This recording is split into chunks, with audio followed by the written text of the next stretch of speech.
আপনার জন্য যে প্রশ্নটি এসেছে সেটি হচ্ছে অজুর ফরজ কতটি? অজু, দোয়া মাসুরা, দোয়া মাসুরাটি পাঠ করুন, এটি কখন পাঠ করতে হয়? আপনার জন্য যে প্রশ্নটি এসেছে গোসলের ফরজ সমূহ কতটি ও কি কি? আপনার জন্য যে প্রশ্নটি এসেছে পবিত্র কোরআনের সবচেয়ে বড় সূরা ও ছোট সূরার নাম কি? তোমার জন্য যে প্রশ্নটি এসেছে সেটি হচ্ছে কালেমা শাহাদাত, কালিমা শাহাদাত, এটি কি তুমি পাঠ করতে পারবে?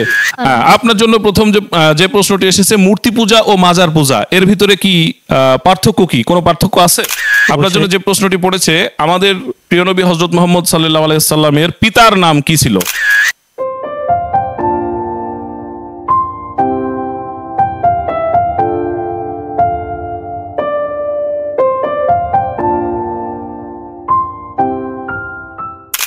আসসালামু আলাইকুম ওয়া রাহমাতুল্লাহ।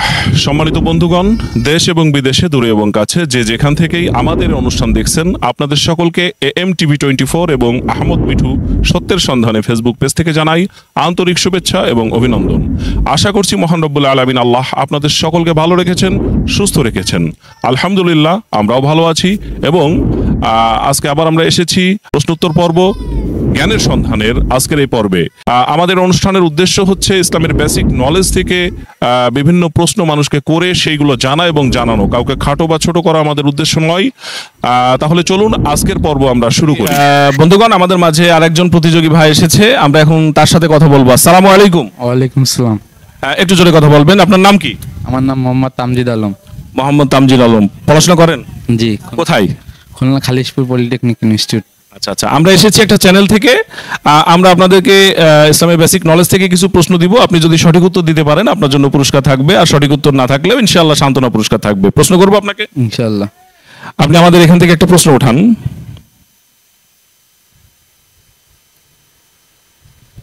দেখা যাক আপনার ভাগ্যে কোন প্রশ্নটি আসে। আপনার জন্য যে প্রশ্নটি এসেছে দোয়া মাসুরা, দোয়া মাসুরাটি পাঠ করুন, এটি কখন পাঠ করতে হয়? দোয়া মাসুরা নামাজের ভিতরে কখন পাঠ করতে হয়? বৈঠকের শেষে। বৈঠকের শেষে মানে ধরেন 4 রাকাত বিশিষ্ট নামাজ, 4 রাকাত বিশিষ্ট নামাজে 2টা বৈঠক হয়, কোন বৈঠকে এটা পড়তে হয়? শেষ বৈঠকে। শেষ বৈঠকে কখন পড়তে হয়, কোনটার পরে বলতে পারবেন? দোয়া মাসুরা দুরূদ শরীফের পর। দরুদ শরীফের পরে। আপনি কি পড়তে পারবেন দোয়া মাসুরাটা? ইনশাআল্লাহ। জি, পড়েন। আল্লাহুম্মা যালামতু নাফসি যুলমান কাসীরা ওয়া লা ইয়াগফিরুয যুনুবা ইল্লা আনতা ফাগফিরলি মাগফিরাতান মিন ইনদিকা ওয়ারহামনি ইন্নাকা আনতাল গফুরুর রহিম। মাশাআল্লাহ মাশাআল্লাহ, উত্তর সঠিক হয়েছে। আপনি চমৎকারভাবে আমাদেরকে সঠিক উত্তর প্রদান করেছেন। আপনার সঠিক উত্তর প্রদান করে আপনাকে জানাচ্ছি অভিনন্দন, এবং আপনার জন্য থাকছে আমাদের পক্ষ থেকে চমৎকার একটি ওজিফা বই চলুন জান্নাতে, এবং আপনার জন্য থাকছে নবীর, আমাদের প্রিয় নবীর সুন্নাত আতর।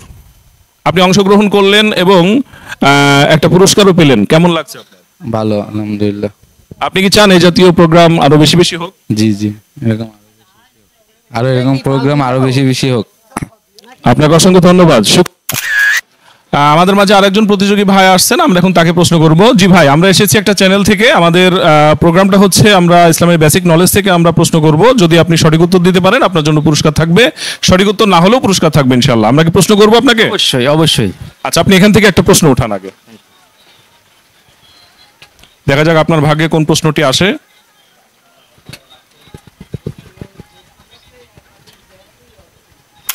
আপনার জন্য যে প্রশ্নটি এসেছে গোসলের ফরজ সমূহ কতটি ও কি কি? গোসলের ফরজ হলো 3টি। 1 নম্বর হলো নাকে নরম জায়গা পর্যন্ত পানি পৌঁছানো, এরপরে হলো ভালো করে কুলি করা, আর সমস্ত গায়ে পানি দেওয়া। গোসলের ফরজ 3টি, নাকের নরম স্থান পর্যন্ত পানি দেওয়া, কুলি করা, এটা গড়গড়ার সাথে কুলি করা হবে, হ্যাঁ, তবে রোজা অবস্থায় হবে না। আপনি উত্তরটা দিয়েছেন, উত্তরটা সঠিক হয়েছে, আলহামদুলিল্লাহ। আপনার উত্তর সঠিক হয়, আপনাকে জানাচ্ছি মোবারকবাদ, এবং আমাদের পক্ষ থেকে ছোট্ট একটি গিফট আপনার জন্য থাকছে। ইসলামের বিভিন্ন মাসনুন, দোয়া দরুদ এবং মাসলা মাসেল শেখার জন্য একটা বই ওজিফা, আর রয়েছে নবীর সুন্নত একটা আতর। Thank you very much. কেমন লাগছে আপনার? অবশ্যই খুব সুন্দর লাগছে। আপনাদের উজ্জ্বল ভবিষ্যৎ কামনা করি। জি, আপনি আমাদের জন্য দোয়া করবেন। আসসালামু আলাইকুম। আমাদের আরেকজন প্রতিযোগী ভাই এসেছে, আমরা এখন তাকে প্রশ্ন করব। জি, আপনি আমাদের এখান থেকে একটা প্রশ্ন উঠান আগে, দেখা যাক আপনার জন্য কোন প্রশ্নটি আছে। আপনার জন্য যে প্রশ্নটি এসেছে পবিত্র কোরআনের সবচেয়ে বড় সূরা ও ছোট সূরার নাম কি? ছোট সূরা পবিত্র কোরআনের সবচাইতে বড় সূরার নাম কি এবং সবচাইতে ছোট সূরা? সূরা বাকারা আছে বড়, সূরা বাকারা সবচাইতে বড় সূরা, আর হচ্ছে সূরা কাউসার ছোট সূরা। সূরা কাউসার। আপনি যে উত্তরটা দিয়েছেন আলহামদুলিল্লাহ আপনার উত্তর সঠিক হয়েছে। সূরা বাকারা সবচেয়ে বড় এবং সূরা কাউসার সবচেয়ে ছোট সূরা। আপনার উত্তর সঠিক হয়, আপনাকে আমরা অভিনন্দন জানাচ্ছি এবং আমাদের পক্ষ থেকে আপনার জন্য থাকছে একটা বই চলুন জান্নাতে এবং নবীর সুন্নাত একটা আতর। কেমন লাগছে আপনার? খুব ভালো লাগতেছে। আলহামদুলিল্লাহ, আপনাকে অসংখ্য ধন্যবাদ। ছোট্ট একজন প্রতিযোগী এসেছে। বাবু তোমার নাম কি? মোহাম্মদ মইনুল ইসলাম জায়েদ। একটু জোরে বলো। মোহাম্মদ মইনুল ইসলাম জায়েদ। মোহাম্মদ মইনুল ইসলাম জায়েদ। আমাদের এই প্রোগ্রামের উদ্দেশ্য হচ্ছে প্রশ্ন করে সঠিক উত্তর দিতে পারলে পুরস্কার দেওয়া হবে। তো তুমি কি আমাদের প্রশ্ন উত্তর পর্বে অংশগ্রহণ করবা? জি, আমি প্রশ্ন তো। আচ্ছা, তুমি এখান থেকে একটা প্রশ্ন উঠাও, আমার কাছে দাও। দেখা যাক তোমার জন্য কি প্রশ্ন আছে। তোমার জন্য যে প্রশ্নটি এসেছে সেটি হচ্ছে কালেমা শাহাদাত। কালিমা শাহাদাত এটি কি তুমি পাঠ করতে পারবে? পারবো ইনশাআল্লাহ। হ্যাঁ, বলো তো।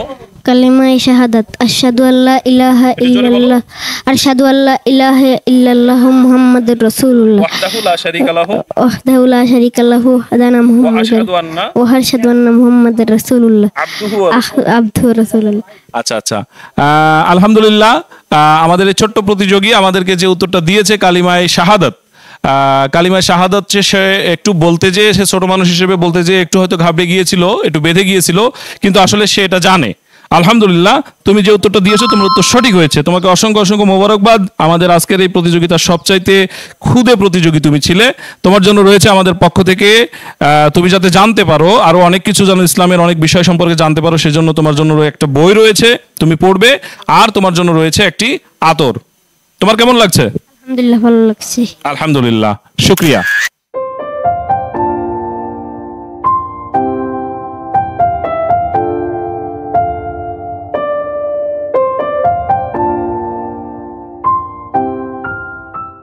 আমাদের মাঝে আরেকজন প্রতিযোগী এসেছে, আমরা এখন তাকে প্রশ্ন করবো ইনশাআল্লাহ। আসসালামু আলাইকুম। ওয়ালাইকুম আসসালাম ওয়া রাহমাতুল্লাহ। জি ভাই, আপনার নাম? আমি মোহাম্মদ নুরুদ্দিন হুসাইন মারুফ, আরবি বিভাগ, রাজশাহী বিশ্ববিদ্যালয়। মাশাআল্লাহ, আপনি রাজশাহী বিশ্ববিদ্যালয়ে পড়াশোনা করেন, আপনি একজন ছাত্র, রানিং ছাত্র। আলহামদুলিল্লাহ।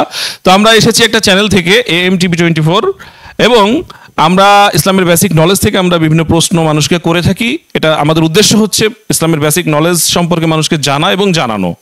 আমাদের আসলে এই প্রোগ্রামের উদ্দেশ্য এমনটি নয় যে কাউকে ছোট করা, খাটো করা। এটা ইসলামের বেসিক নলেজ এবং আমরা সকলে জানবো এবং জানার জন্যই আমাদের এই প্রোগ্রাম। আর যেহেতু আমাদের একটা চ্যানেল, তো আমাদের এই চ্যানেলে এই অনুষ্ঠানটি পরিচালিত হয়। তো আপনি আমাদের এই প্রশ্ন উত্তরে কি আপনি অংশগ্রহণ করতে প্রস্তুত? ইনশাল্লাহ ইনশাল্লাহ। তাহলে আপনি আমাদের এখানে প্রশ্ন রাখা আছে, আপনি এখান থেকে একটা প্রশ্ন প্রথমে উঠান। একটা দেখা যাক আপনার ভাগ্যে কোন প্রশ্নটি এসেছে, আপনি দেখেন। মূর্তি পূজা ও মাজার পূজার মধ্যে পার্থক্য কি? হ্যাঁ, আপনার জন্য প্রথম যে প্রশ্নটি এসেছে, মূর্তি পূজা ও মাজার পূজা, এর ভিতরে কি পার্থক্য, কি কোনো পার্থক্য আছে? অবশ্যই। মূর্তি পূজা হলো পুরোপুরি শিরক। শিরকের মূর্তি পূজা এবং মাজার পূজা দুইটাই পুরো শিরকের অন্তর্ভুক্ত। কিন্তু মূর্তি পূজা আমাদের সনাতন ধর্মাবলম্বী যারা আছে তারা এটা করে, এটা তারা মানে যে দেবদেবী তারা উপাসনা করে। কিন্তু মাজার পূজা হচ্ছে ইসলামিক ইসের ভিতরে, কিন্তু তারা মুসলমানরা করে। এই দুটো হলো মেইন পার্থক্য এটা। এবং মাজার পূজা এবং মূর্তি পূজার ভিতরে আমার মনে হয় মাজার পূজাটা বেশি ধরনের শিরক, কারণ এটা বেশি মানে আমাদের ইসলামের ভিতর থেকে এরা ভিতরের শত্রু। কিন্তু আমরা মূর্তি পূজা বলতে আমরা সঠিকভাবে চিহ্নিত করতে পারি যে এরা মূর্তি পূজা করে, এরা কাফের। কিন্তু আমরা মাজার পূজার দ্বারা করে ইমানদার হয়েও তারা এই কাজ করে। এটাই মূলত পার্থক্য।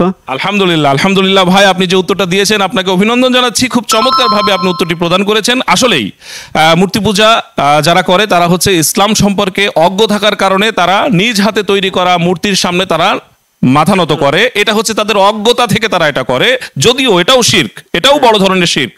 আর মাজার পূজা হচ্ছে এমনই একটা গর্জিত একটা অপরাধ যে ঈমান থাকার পরেও, মুসলমানের সন্তান হওয়ার পরেও একটা মাজারকে কেন্দ্র করে যারা নত হয় বা ভক্তি শ্রদ্ধা করে, আসলে তাদের অপরাধের মাত্রাটা যে বেশি, এটা আপনি চমৎকারভাবে এক্সপ্লেন করেছেন। আলহামদুলিল্লাহ, আপনাকে অসংখ্য ধন্যবাদ। আপনার উত্তর সঠিক হয়েছে, আপনি সঠিক উত্তর প্রদান করায় আপনাকে জানাচ্ছি অভিনন্দন। এবং আপনাকে জানার জন্য আপনার জন্য আমাদের পক্ষ থেকে রয়েছে চমৎকার একটি বই, চলুন জান্নাতে, পকেট ওজিফা, এবং আমাদের প্রিয় নবীর সুন্নাত আতর। আপনার জন্য রয়েছে। কেমন লাগছে আপনার? অনেক অনেক ভালো লাগলো, এবং আপনাদেরও ধন্যবাদ, যাতে এইভাবে ইসলাম প্রচার আরও মিডিয়ার মাধ্যমে প্রচার হোক বিভিন্ন জায়গায়, যাতে আমাদের বর্তমান সময়ে বিভিন্ন নোংরা সিনেমা বা বিভিন্ন কন্টেন্ট তৈরি হয়, তার ভিতরে আপনাদের কন্টেন্টটা খুবই ভালো লাগলো। এভাবে চালিয়ে যান, ইনশাল্লাহ দোয়া শুভকামনা রইল। আপনাকে অসংখ্য ধন্যবাদ আমাদেরকে দোয়া করার। আসসালামু আলাইকুম রহমতুল্লাহ। রহমতুল্লাহ বারাকাতু। ভাইজান আপনার নামটা? মোহাম্মদ আব্দুর রহমান। এখানেই বাড়ি আপনার? জি। আমরা এসেছি একটা ইসলামিক প্রশ্ন উত্তর পর্ব থেকে, একটা চ্যানেল থেকে এসেছি। আমাদের অনুষ্ঠানের উদ্দেশ্য হচ্ছে ইসলামের বেসিক নলেজ থেকে আমরা মানুষকে প্রশ্ন করি এবং জানা এবং জানানো, আর এর মাধ্যমে আমরা ছোট কিছু পুরস্কারের ব্যবস্থা আমরা রেখেছি খুশি করার জন্য। তো আমরা আপনাকে একটা প্রশ্ন করতে চাচ্ছি, আপনি কি প্রস্তুত? জি প্রস্তুত, বলেন। আচ্ছা, আপনি প্রথমে আমাদের এখান থেকে একটা প্রশ্ন উঠাবেন।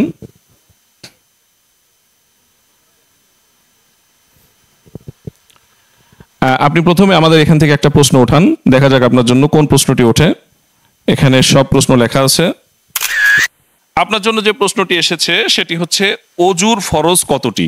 অজু, হ্যাঁ, ভালো। গোসলে ফরজ 3টি, অজুর ফরজ কতটি? 13টি সম্ভবত। অজুর ফরজ 13টি। আমি আপনাকে যদি বলি যে আপনি আরেকটু চিন্তা করেন, এটি হয়তো সঠিক উত্তর না, আপনি আরেকটু চিন্তা করতে পারেন সঠিক উত্তরের জন্য। 4টা। 4টা। অজুর ফরজ 4টা। আপনি 4টা কি কি বলতে পারবেন? অজুতে যে 4টা ফরজ রয়েছে, না এটা বলতে পারবো না। আচ্ছা, অজুর ফরজ 4টা। উত্তরটা সঠিক হয়েছে, আলহামদুলিল্লাহ, আপনি সঠিক উত্তর দিয়েছেন। আর 4টা যে অজুর যে 4টা ফরজ রয়েছে সেই 4টা ফরজ আমি আপনাদেরকে জানিয়ে দিচ্ছি। সেটি হচ্ছে, এক হচ্ছে গলার সাথে কুলি করা, এটা রোজা অবস্থায় করা যাবে না, অন্য অবস্থাতে সবসময় করতে হবে। দ্বিতীয় হচ্ছে নাকের নরম স্থান পর্যন্ত পানি দেওয়া। তৃতীয় যে ফরজটি রয়েছে সেটি হচ্ছে মাথার 1/4 পর্যন্ত মাসেহ করা এবং 2 পায়ের টাকনু পর্যন্ত মানে গোড়ালি পর্যন্ত ধোয়া। এই হচ্ছে 4টি ফরজ। এই 4টি ফরজ আমাদের অবশ্যই সঠিকভাবে আদায় করতে হবে অজুতে, কারণ অজু হচ্ছে নামাজের চাবি। নামাজ হচ্ছে জান্নাতের চাবি, আর নামাজের চাবি হচ্ছে কি? অজু। তাহলে আমরা যেহেতু মুসলমান, আমাদের প্রত্যেকদিন 5 বার নামাজ পড়তে হয়। 5 বার নামাজ পড়তে গেলে যদি প্রতিবার অজু করতে হয় তাহলে 5 বার অজু করতে হবে, আর এই অজু না হলে নামাজ হবে না। তো এই জন্য আমাদের সকলের অজু জানা দরকার আছে না? অবশ্যই। তো আপনাকে যে প্রশ্ন, আঙ্কেল একটু ক্যামেরা চলতেছে, আপনাকে যে প্রশ্নটি আমরা করলাম অজুর 4টি ফরজ, এটা নিয়ে আপনাকে প্রশ্ন করা হলো, আপনি কি এটা জানতে পারলেন না? জি অবশ্যই। তাহলে কি এটা উপকার হলো কিনা? অবশ্যই উপকার হয়েছে। আপনি কি চান এই জাতীয় অনুষ্ঠান আরো আপনাদের এলাকাতে আরো হোক? শুধু আমাদের এলাকায় না, সারা বাংলাদেশ হোক, মানুষ ইসলামিক বিষয়ে জ্ঞান অর্জন করতে পারবে। এজন্য আপনাদেরকে অনেক অনেক ধন্যবাদ। আপনাকে অসংখ্য ধন্যবাদ ভাই।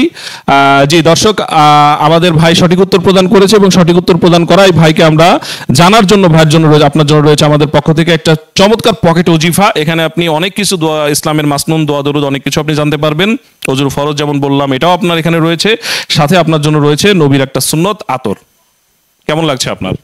অনেক আনন্দ লাগতেছে যে আপনারা এত সুন্দর একটা প্রোগ্রাম জন্য উদ্যোগ নিয়েছেন, এবং আমি আশা করব আরো বিস্তারভাবে যাতে করতে পারেন, আপনি আমাদের জন্য অনেক জ্ঞান অর্জন করতে পারে। শুকরিয়া, আপনি আমাদের জন্য দোয়া করবেন এবং আমরা আপনার জন্য দোয়া করছি। আসসালামু আলাইকুম ওয়া রাহমাতুল্লাহ। আসসালামু আলাইকুম ওয়া রাহমাতুল্লাহ। ওয়া আলাইকুম আসসালাম ওয়া রাহমাতুল্লাহ। কথা বলবেন। জি ভাই, আমরা এসেছি একটা চ্যানেল থেকে, আমরা কিছু প্রশ্ন করব। আমরা একটা প্রশ্ন করব, যদি সঠিক উত্তর দিতে পারেন তাহলে আপনার জন্য পুরস্কার থাকবে। আপনি কি উত্তর দিতে চান? ইনশাআল্লাহ। আমাদের এখানে প্রশ্ন রাখা আছে, আপনি এখান থেকে একটা প্রশ্ন উঠান, দেখা যাক আপনার ভাগ্যে কোন প্রশ্নটি পড়েছে। আপনার জন্য খুব সহজ একটি প্রশ্ন পড়েছে। আপনার জন্য যে প্রশ্নটি পড়েছে, আমাদের প্রিয় নবী হযরত মুহাম্মদ সাল্লাল্লাহু আলাইহি ওয়াসাল্লামের পিতার নাম কি ছিল?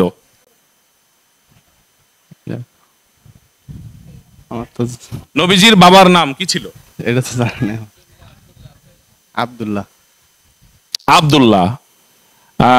আমাদের প্রিয় নবী হযরত মুহাম্মদ সাল্লাল্লাহু আলাইহি ওয়াসাল্লামের পিতার নাম ছিল আব্দুল্লাহ। আপনি যে উত্তরটা দিয়েছেন, আলহামদুলিল্লাহ, আপনার উত্তর সঠিক হয়েছে, মাশাআল্লাহ। জি, আপনার সঠিক উত্তর দেওয়ায় আপনাকে আমরা অভিনন্দন জানাচ্ছি এবং আপনার জন্য থাকছে, আপনি যে জানার জন্য আপনার জন্য একটা বই রয়েছে, চলুন জান্নাতে। এখানে অনেক দোয়া দরুদ আপনি এখান থেকে জানতে পারবেন, আর আপনার জন্য রয়েছে একটি আতর। তো আপনার কেমন লাগছে? আপনি অংশগ্রহণ করলেন, আপনি একটা উত্তর দিলেন সঠিক এবং আপনি পুরস্কার পেলেন, আপনার কেমন লাগছে? ভালো লাগছে। আপনাকে অসংখ্য ধন্যবাদ আমাদের সাথে যুক্ত হওয়ার জন্য। সম্মানিত বন্ধুগণ, আজ আমরা এসেছিলাম AM TV 24 এর পক্ষ থেকে। আজকে আমরা সারাদিন এখানে ঘুরেছি এই নিরালা আবাসিকের ভিতরে এবং স্থানীয় কিছু ভাইদেরকে আমরা প্রশ্ন করেছি, ইসলামের বেসিক নলেজ থেকে কিছু প্রশ্ন আমরা করেছি এবং তাদের কাছ থেকে সঠিক উত্তর জানার এবং যে প্রশ্নের সঠিক উত্তর তারা দিতে পারে নাই সেই প্রশ্নের সঠিক উত্তরগুলো তাদেরকে জানানোর চেষ্টা করেছি। আমাদের অনুষ্ঠানের উদ্দেশ্য হচ্ছে ইসলামের বেসিক নলেজগুলো মানুষকে জানানো এবং জানা এবং সেই অনুযায়ী আমল করা, কাউকে খাটো বা ছোট করা আমাদের উদ্দেশ্য নয়। আজকে এই প্রোগ্রাম থেকে বিদায় নিচ্ছি, পরবর্তী পর্বে আপনাদের সাথে আবারও সাক্ষাৎ হবে সেই প্রত্যাশা ব্যক্ত করেই বিদায় নিচ্ছি আমি আহমদ মিঠু। আসসালামু আলাইকুম ওয়া রাহমাতুল্লাহি ওয়া বারাকাতুহু।